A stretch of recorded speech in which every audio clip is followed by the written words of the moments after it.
Good morning, everyone. Can we give God praise for the amazing things that the Lord is doing in the nations? And victory is part of every nation ministries, and we're currently in 85 nations.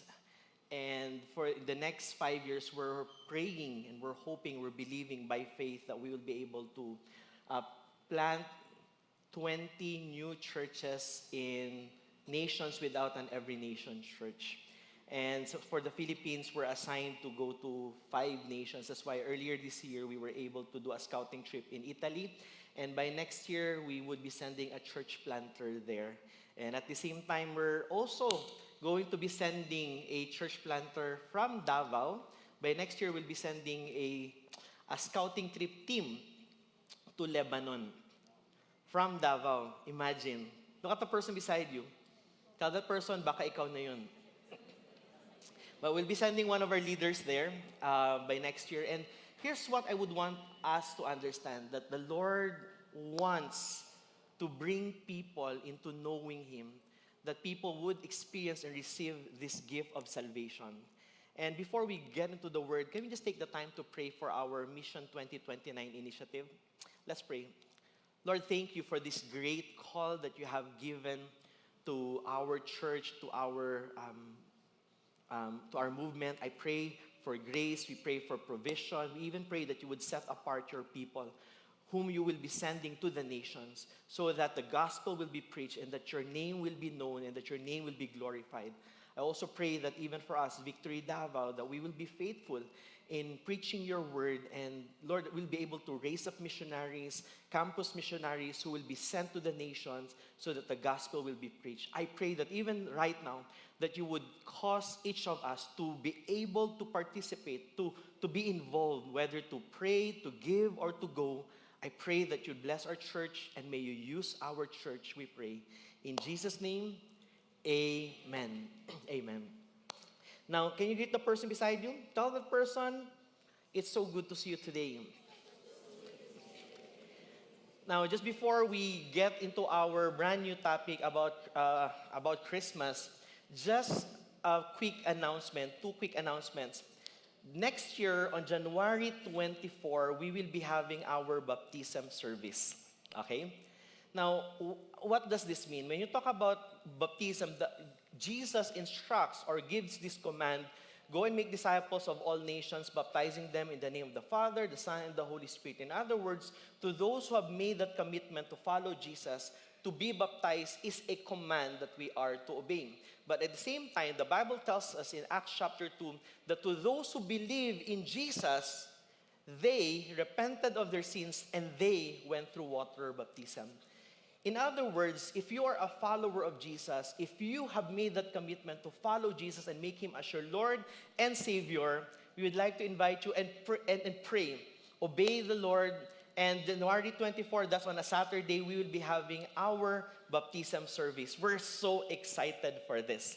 All right? Now, right after our baptism service, by February, we will be having 14 weeks. 14 weeks of strengthening our faith, growing in our faith, which we call walking in victory. What this means is that we would want to invite you to deepen your faith, to deepen your foundations, and walk in victory with us. In other words, from February 7, and then there will be some Saturdays that we won't because may mga holidays. We would like to invite you. This is a 14 weeks of deepening our foundations, which we call walking in victory. So pray for this, and our prayer and our hope is that you would register so that whether you're a leader already or you're new in your faith, this is for you. And we're really excited to help you grow in your faith. Amen? Can we all stand up as we get into the Word of God? We're starting a brand new series entitled Unwrapped. And our hope and our goal is for us to be able to unwrap the Christmas story, for us to really understand what Christmas is all about. Because among you here, when you think of Christmas, you think of the gifts that you get to receive. You're thinking about the reunions, and you're thinking about the Christmas songs. But Christmas is not something that man has created. Christmas is what God has prepared so that we may be able to know Him and experience Him. So for the next 4 Sundays, we'll be talking about unwrapped. All right? Now open your Bibles to Isaiah chapter 9. We'll be reading 2 verses. Isaiah chapter 9, verses 6 and 7. This is the word of the Lord. For to us a child is born, to us a son is given. And the government shall be upon his shoulder, and his name shall be called Wonderful Counselor, Mighty God, Everlasting Father, Prince of Peace. Of the increase of his government and of peace there will be no end. On the throne of David and over his kingdom, to establish it and to uphold it with justice and with righteousness from this time forth and forevermore. The zeal of the Lord of hosts will do this. This is the word of the Lord. Let us pray. Lord Jesus, thank you for coming to this world.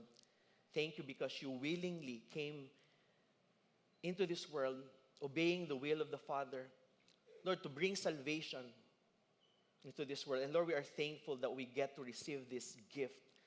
I pray that even for each of us that you would open our hearts. Holy Spirit, I pray that you would bless our time together, that you would bless our ears, may you bless even our hearts. And Lord, I pray that at the end of our time together, that we would offer to you not just a portion of our hearts, not just a portion of our lives, but Lord, we will give you everything because you deserve it all. We love you, Lord Jesus. We honor you in our lives. In Jesus' name we pray. Everyone say, Amen. Amen. God bless you all. Please be seated.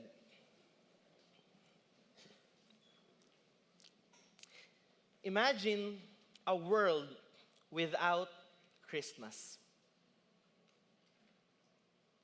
For Filipinos, you can't imagine that. Because normally, once September arrives, we start singing Christmas songs. We hear it in the radio stations, in the malls. But think about it. Imagine a world without Christmas. But did you know that there was a time that Christmas actually did not exist? There was no manger, no Bethlehem, no angel singing, Gloria in excelsis Deo. There was a time that there was no need for Christmas. And here's the reality. Christmas exists because something went wrong. The reason why there is Christmas, or there was a need for Christmas, is because something went wrong. If you look at in the creation story in Genesis chapter 1, God created everything to be good, and when He created you and I, the Bible says that it was very good. But something went wrong.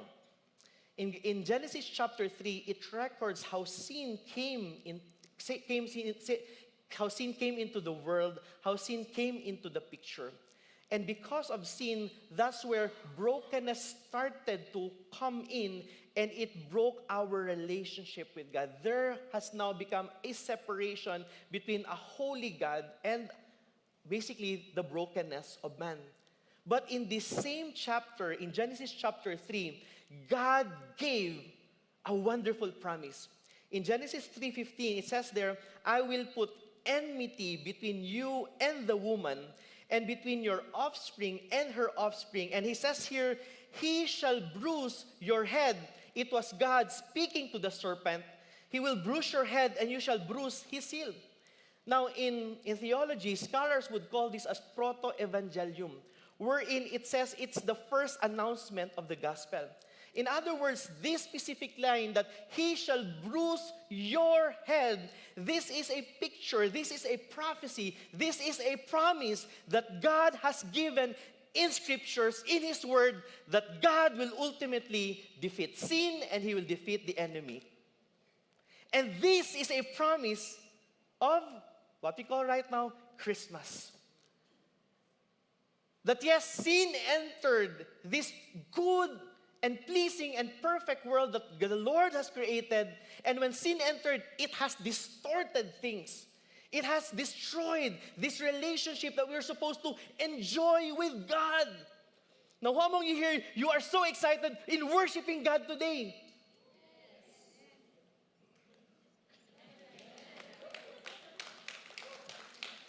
And the reality is we're not always excited. Why? Because there are cares and concerns. In other words, there's this brokenness that we are trying to overcome in our lives. And here, God gives this promise that the seed of the woman will crush the serpent. And listen to me, the moment sin entered the picture, hope was born. In other words, Christmas is not actually a sentimental thing that we are to experience and feel. It is God declaring war on darkness. If you look at Isaiah 9, God was unwrapping this ancient promise that in Genesis chapter 3, when sin entered into the picture, God said, this is not final. Sin is not final. Brokenness is not final. Your depression and your anxiety is not final. God is saying, I have come and I will send a deliverer, a savior. And so in Isaiah chapter 9, the prophet Isaiah was giving these prophetic words, and he's giving a picture for people, for you and I to understand that yes, a savior will come. In other words, Christmas, my friends, despite of all the gifts and the Christmas carols that we get to enjoy, Christmas is a rescue mission, a declaration of war, and the unwrapping of God's unstoppable promise. But here's the question. How do we live in a world that feels too dark to hope?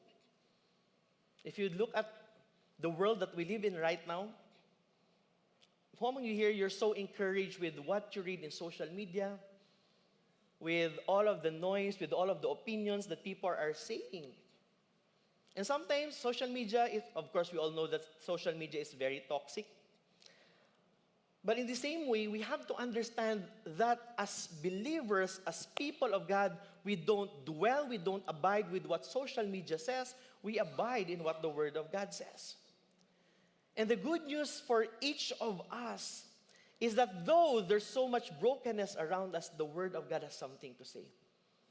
Now, the context of Isaiah 9, Isaiah was speaking to a people wherein the world that they lived in during that time was so dark and broken. Nations were shaken, people are anxious, relationships are broken, leaders are failing, hearts are hurting. In Hebrew, there's this word, salmavet, which means it's a darkness that you cannot navigate, you cannot control, or you cannot escape.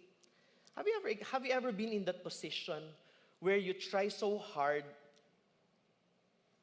and yet you feel like, Lord, I don't have the capacity to overcome the darkness within me. But not just that, when I look at the pain around me, Lord, I just do not know what I'm supposed to do, and I do not know where to get hope.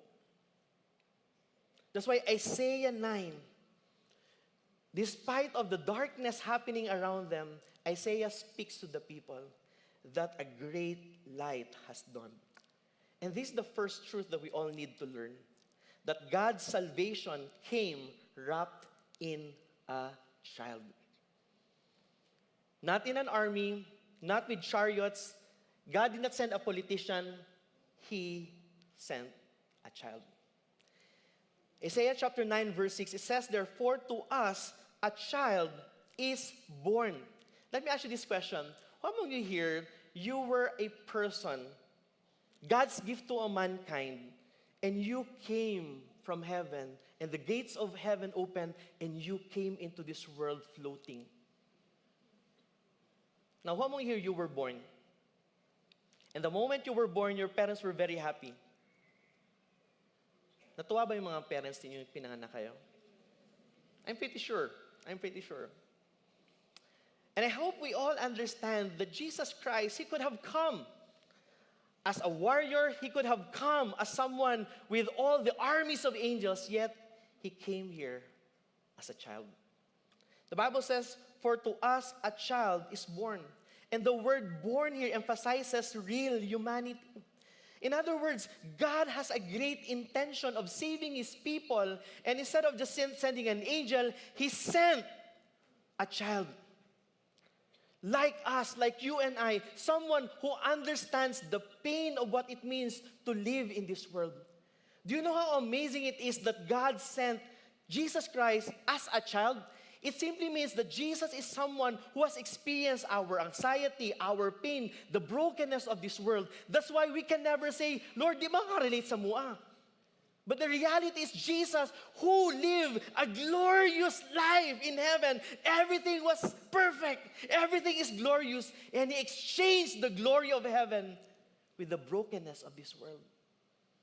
Imagine living a mansion and live in a shanty just to live in the brokenness of mankind. For to us a child is born. In other words, God is saying, my rescue plan won't be abstract. My salvation has a name, a face, and a heartbeat. Church, listen to this. Jesus had to be born so He could be like us and save us. Here's my question. Do you think if God would simply shout, be saved, people would experience salvation? Yes, I believe so. But He wanted it to be very personal. He wanted it by His grace and by His wisdom and by His design. He sent someone who lived a perfect life and be amongst us to be our Savior. And not only is God's salvation wrapped in a child, the Savior isn't just born, He is given. Now, to be born, that's humanity, that's very human. But the Bible says to us, a son is given. If you look at this verse, imagine, for unto us a child is born, to us a son is given. Now, when a baby is being born, that's very human. Like you and I, we were born, right? Now, the Bible tells us that a son is given. Now, I'm just amazed with how generous and how gracious our Heavenly Father is. Because He could probably say, Angel Gabriel, Archangel Michael, be the one who will be sacrificed. But they're spiritual beings. The one who will be crucified and who can be crucified has to be a human. And what the Bible tells us is this, that God, in His wisdom, in His glory, chose to send His one and only begotten Son. To be born is human, to be given, it's divine. It's only our Heavenly Father who would be able to give and to do such. Here's my question. Can I see hands of parents here? All right. What if the hope of the Philippines is your child? Would you be willing to offer your child?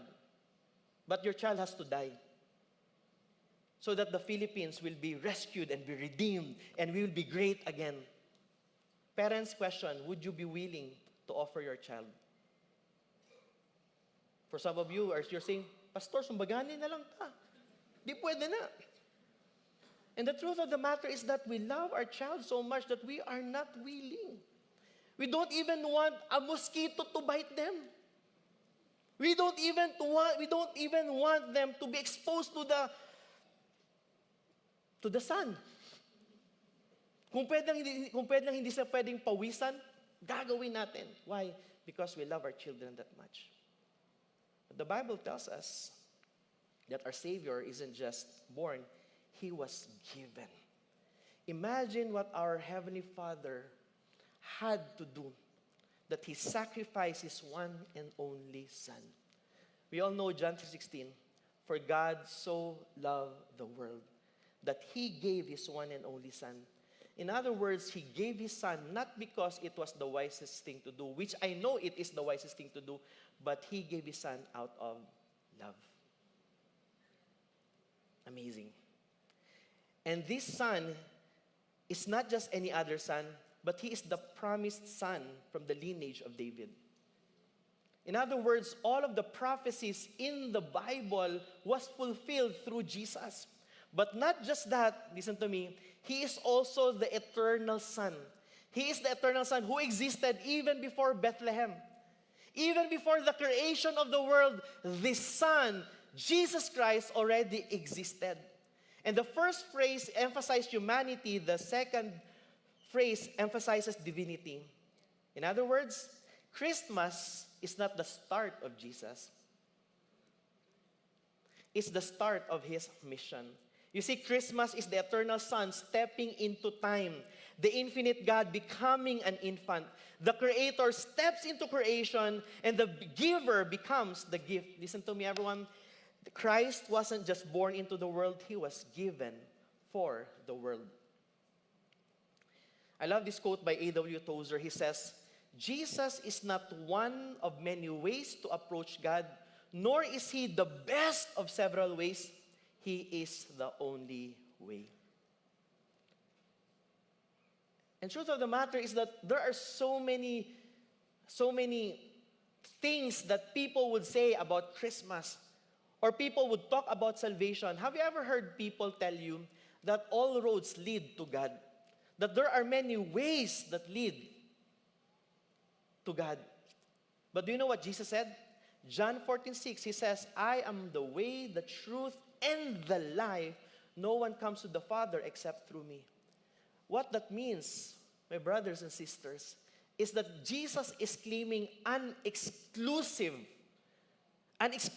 claim that the only way to the Father is not through the church, it's not through Victory, it's not through any other church, but there's only one way to the Father, and that's through Jesus.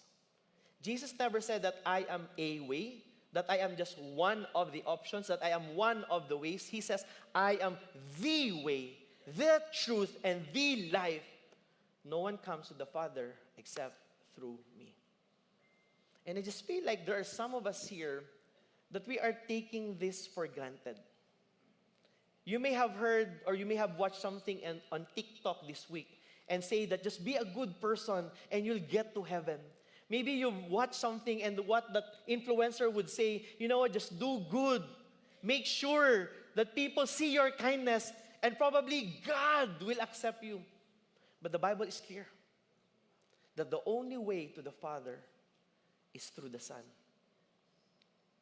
And the question is, have we received Jesus as our Lord and Savior? And I love how the prophet Isaiah gives a picture.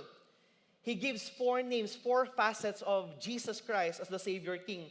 The first thing that he says is this, that he is the wonderful counselor. When you talk, the word wisdom, the word wonderful here, it means supernatural or miraculous.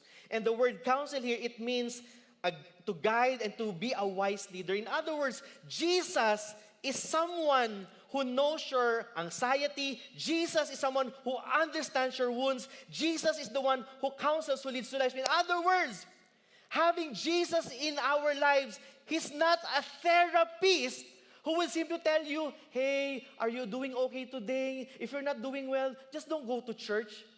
Jesus, as the wonderful counselor, he becomes the Lord and Savior of your life, and he tells you, trust in me, and I am your healing. I will make you whole. Nothing in this world can ever complete you. Nothing in this world could ever satisfy you. Jesus is saying, I am the wonderful counselor, and those moments and the very things that confuses you, Jesus says, I am the answer.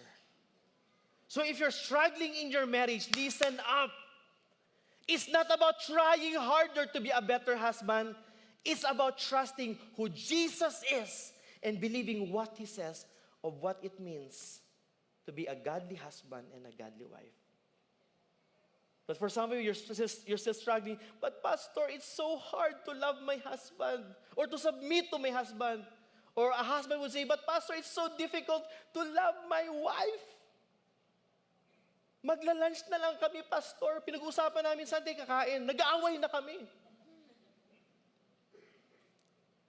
You see, the Bible is clear that Jesus is this wonderful counselor who heals us, who restores us. That's why when we trust his counsel, our lives are changed. Maybe one of the reasons why our lives are miserable right now because we're still trying to live our lives in accordance to what seems right to us. The Bible is clear. He is our wonderful counselor. There are voices that would tell you, do this, do that, and you will be happy. But what Jesus says, I know you from the inside out. Trust in me. Not just that, Isaiah says that He is the mighty God. Jesus wasn't just born as a cute baby. Jesus came to crush evil, break chains, shatter oppression, and defeat death. In other words, Jesus is a dangerous baby who will conquer darkness. He's dangerous not to us, but He is dangerous to darkness. That's why the enemy, they tremble, alam mo pang natatakot sila at the mention of Jesus. I love this quote by John Piper. He says, Christmas is God's invasion into the world to destroy the works of the devil. The birth of Jesus is the arrival of the warrior king. Imagine this. That's why if you have placed your faith in Jesus, the battles that you're fighting, you don't have to be afraid of the battles that you're fighting, because Jesus, the Bible says that God is fighting for us. That you are not alone in the struggles that you face. Jesus is our warrior king who has defeated sin and death. He is our mighty God. He is our mighty God. One of the things that I realized in marriage is that when we got married ni Odi, I tried to be the best husband that I can be. But there are really moments where my strength would fail. That I am not that mighty. That I am not that strong always for my wife. But the good news is I don't always have to be strong for my wife. Our greatest comfort is that we have a strong God who's ever present to us. Third description that Isaiah mentioned is that He is an everlasting Father. Think about it. Lord, Pastor, isn't this confusing? He's the Son of God who came into this world. Then why is He the everlasting Father? Is He replacing the Father? In other words, Isaiah is describing His father-like rule. That He is His presence as our Savior and Lord, He is comforting. That He is someone who is steadfast. In other words, if you look at every human being, every human father fails, every human leader fades, but this Savior King's love will never expire. He is everlasting. He will not disappear. He will not resign. He will not collapse, nor will He change. That's why He's our everlasting Father. Now, one of the hardest things in life is when a loved one would pass away. Now, there might be some of you, while I'm mentioning this, you get to recall and remember some of maybe a parent, a dad, or a mom, wherein that you wish that you could always run to that person. Every time that you need advice, you're wishing and you're hoping, Lord, sana andito pa yung papa ko, andito pa yung mama ko para makausap ko sila so that I would get advice. Do you know the amazing thing about Jesus? He is everlasting. What that means, even in your lowest of low, even in your deepest pain, you can always run to Him because He is our Savior who comforts us like a father. He is gentle and He is patient with us, that even if we are rebellious and even if we are independent, trying to be independent from Him, He is waiting for us, gentle and patient, and is telling us, come to me, you who are weary and heavy laden, and I will give you rest. And here's what's amazing. Jesus is an everlasting Father. In other words, His comfort will never stop. His peace will never cease. He is always willing and overflowing in giving us the comfort that we need. And at the same time, Isaiah gives this picture that He is the Prince of Peace. Alam niyo ba the word peace here, it means shalom? The word shalom, it means wholeness. Nothing missing, nothing broken. Can you tell the person beside you, shalom? And to a lot of us, this is what we need right now. Peace. And the problem is that many times we do not know where to go for peace. Isn't it interesting that what people would do is that they would cancel relationships just for them to experience peace? And by the way, I'll be the first to tell you that canceling people is unbiblical and it's ungodly. Wisdom is, but the Bible teaches us that wisdom is about putting boundaries but never canceling people.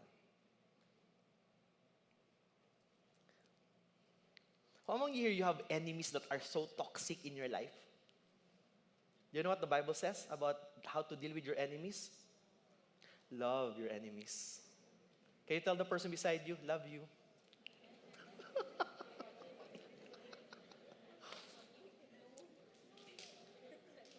Listen,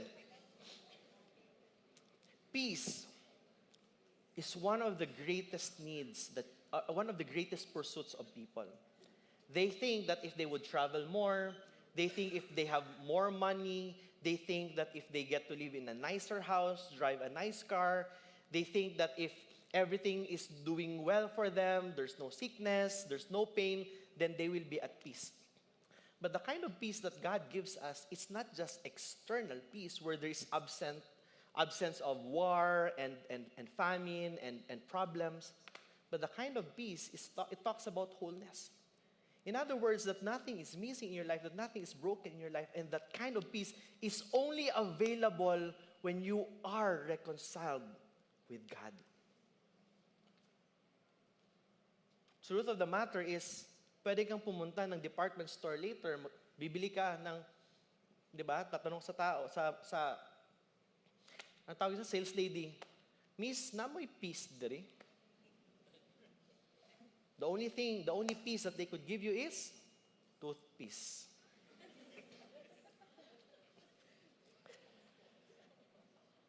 But what I want us to understand that Jesus, He is the Prince of Peace. He came here that despite of all the brokenness that we get to experience, He is our peace. And this peace, Jesus brings peace with God, peace within, peace with others, and peace in creation. I met this one person. He was a student whom I met in Manila. And when I saw him in one youth service in Manila, I was amazed with his joy. He was just saying parang, hey, I'm this person. And then, hi, I'm Jopet. I'm here. This was 2008. I'm here to study in the School of Campus Ministry. And he said, oh, so what, you'll be a pastor one day? And I just told him, maybe. But I'm here because I'm trying to learn about how to do youth services. And this person was just like saying, oh, I'm so glad to meet you. And then we started to talk. Guys, when I started to ask him about his life, he started to open up a lot of the pain and the problems that he has experienced. But despite of him sharing all the problems and the pain, one thing is evident. There's so much joy and peace in his heart. Do you know that joy and peace, they're always connected? If a person has peace, you will always have joy. If you don't have joy, then you won't have peace. That's why the most joyful, the most peaceful people that you'll ever meet are those people who are anchored in a relationship with God. I tell you, you can have a vacation 6 months, twice a year.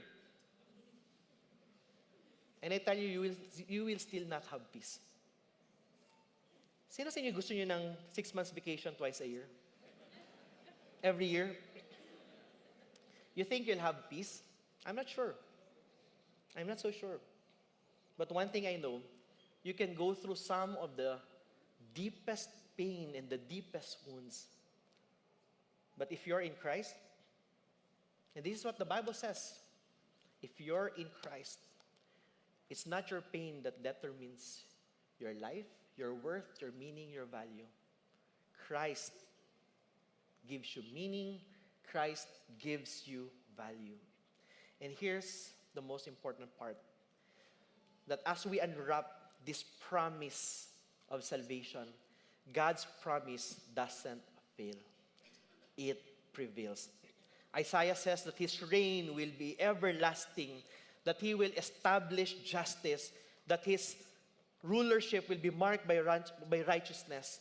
And the last line of Isaiah chapter 9 verse 7, it says there that the zeal of the Lord of hosts will do this. In other words, God is saying that as eager as you are in sinning, God is saying that my grace is greater than your sins.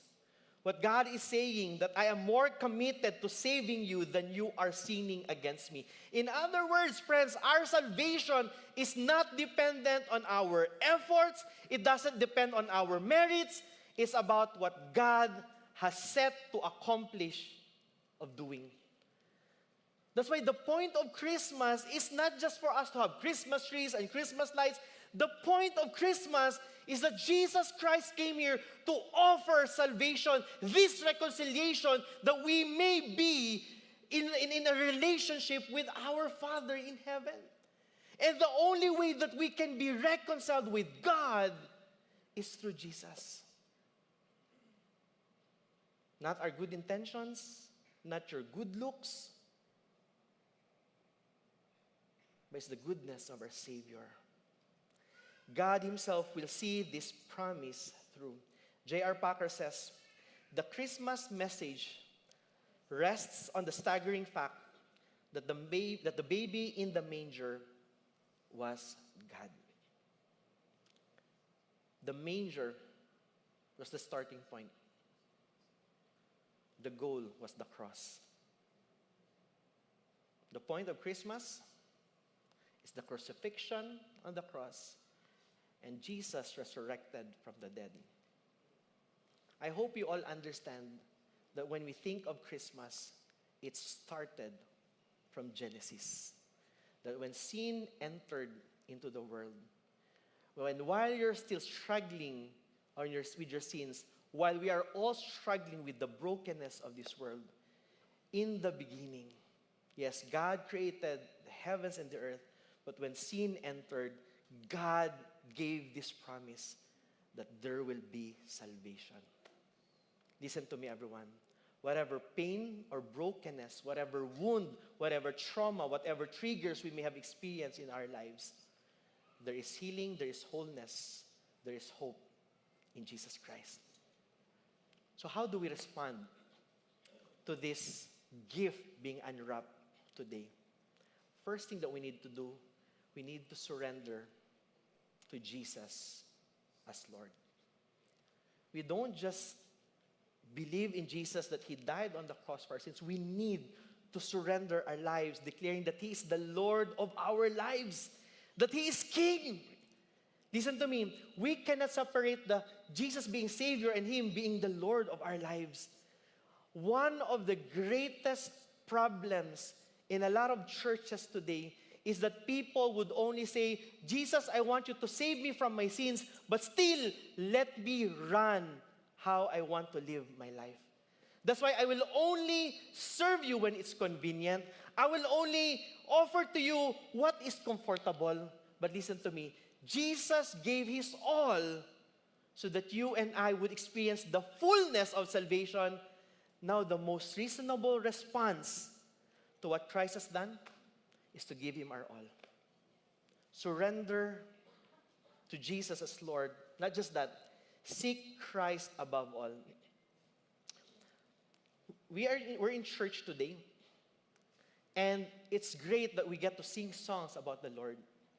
Tomorrow morning, when you wake up and the sun does not appear,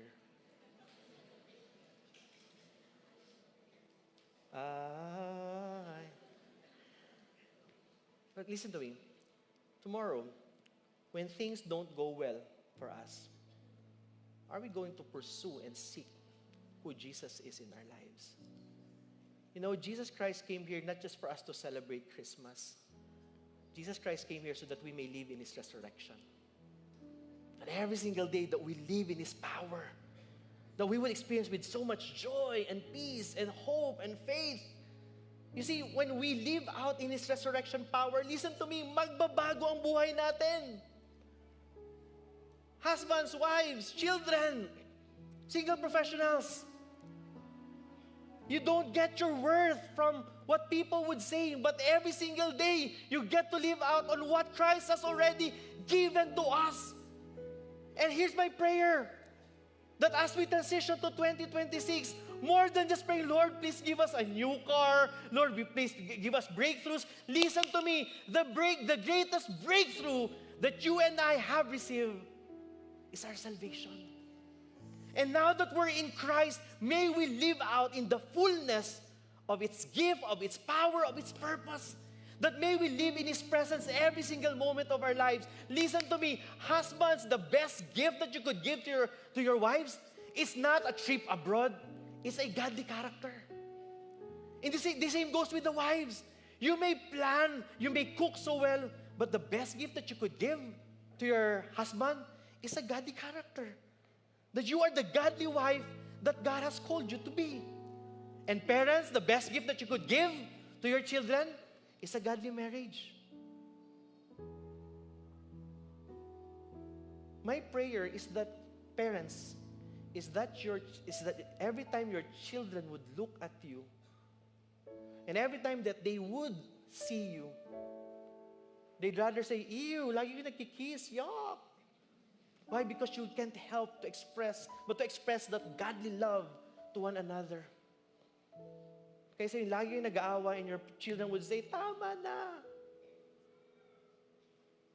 Pasig next time, they would say, pa-adapt na nga nila Pastor Jopet to eh. Ayaw po.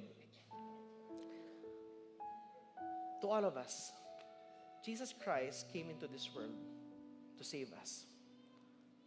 But at the same time, this resurrection power is more than enough to save us and to transform each of us.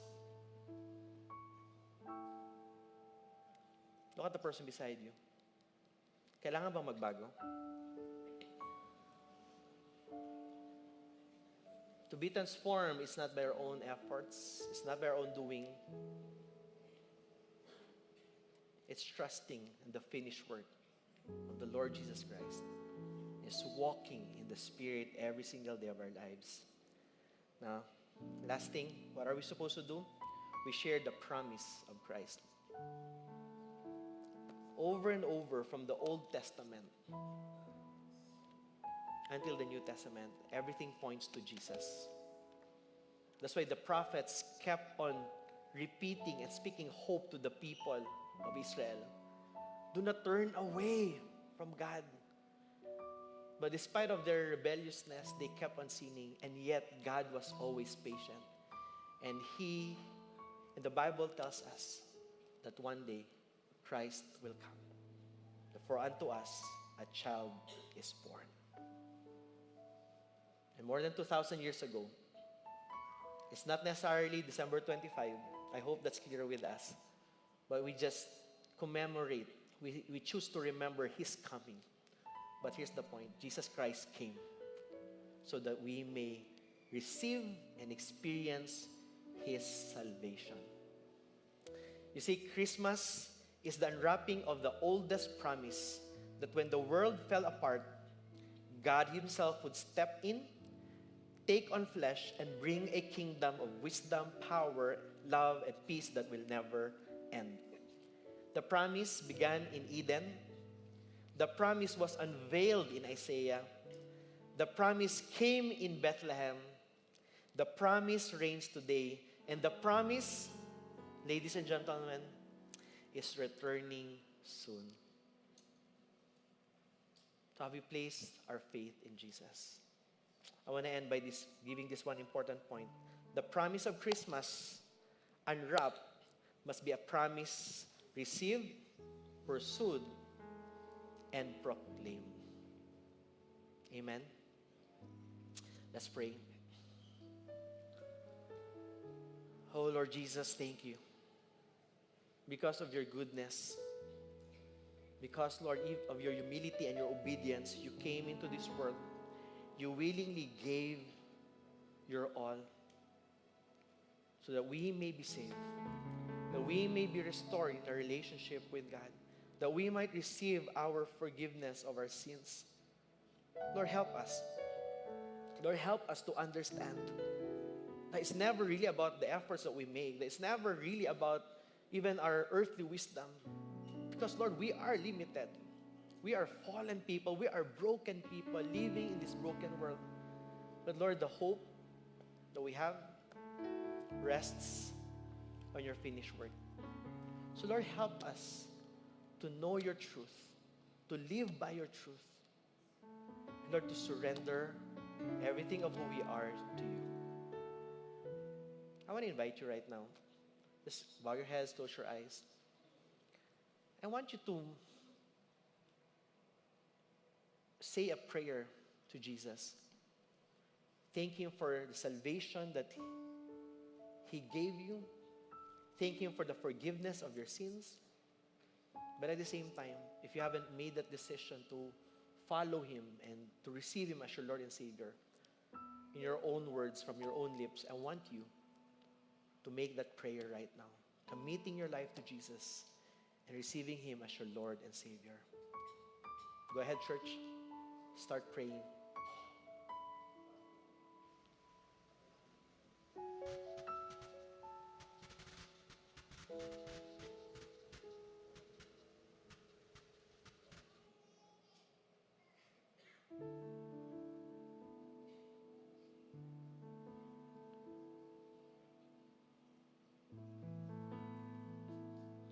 Lord, you are worthy over everything.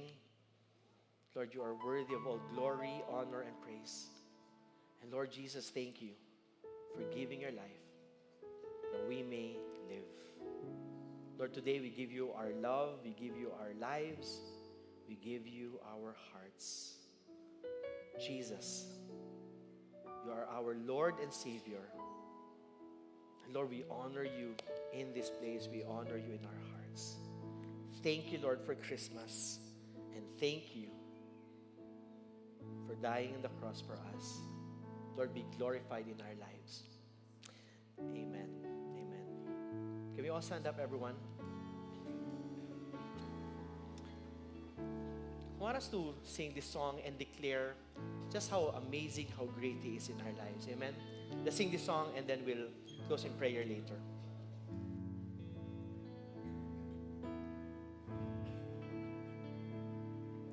And if you've been forgiven, and if you've been redeemed, we'll sing the song forever to the Lamb. And if you walk in freedom, and if you bear His name, we'll sing the song forever to the Lamb. We'll sing the song forever and amen. And the angels cry, holy,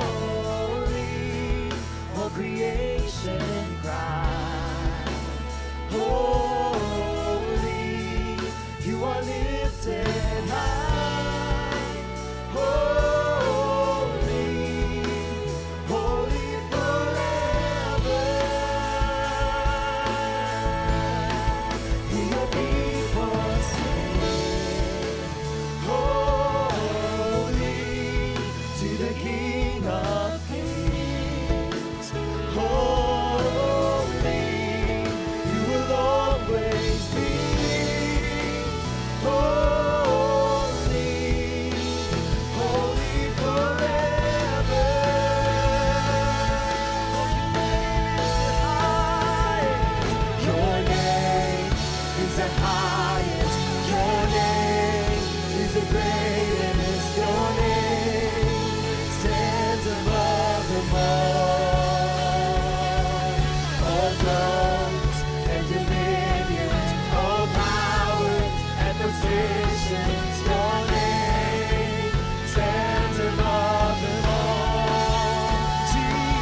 creation cries, holy, you are lifted high, holy, holy forever.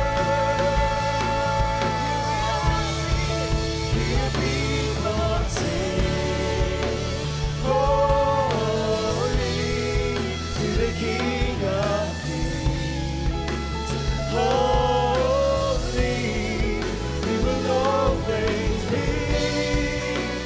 Holy, holy forever. You will always be. Holy, holy forever. You will always be. Holy,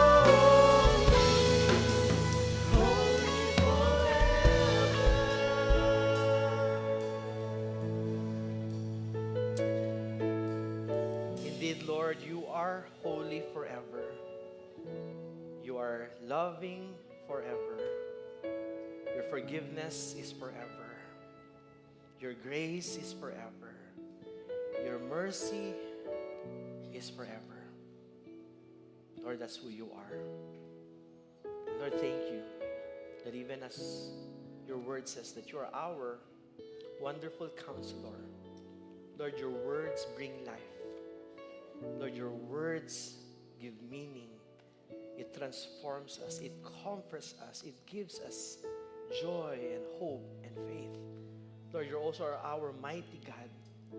What that means, God, is we can always depend on you. That whatever battles we face in life, Lord, we are able to overcome it because you are mighty in our lives. Lord, you're also our everlasting Father. It simply means, Lord, that we can always run to you. And you will always be there to comfort us. Lord, to strengthen us. Lord, to guide us. And you are our Prince of Peace. Lord, thank you. Because we can live our lives each day. Lord, that we have everything that we ever need in life. Thank you, Jesus. Thank you for what you have done. Thank you for coming into this world for our salvation. Can we all lift up our hands to the Lord? The Lord bless you and keep you. The Lord make his face to shine upon you and be gracious to you. The Lord lift up his countenance upon you and give you his shalom peace. Jesus, you're worthy of our all, and we give you our all. We give you our praise. In Jesus' mighty name we pray. Everyone shout, Amen. Amen. Amen. Our gathering has ended. Our service to the world begins. God bless you all. Have a great week ahead of you.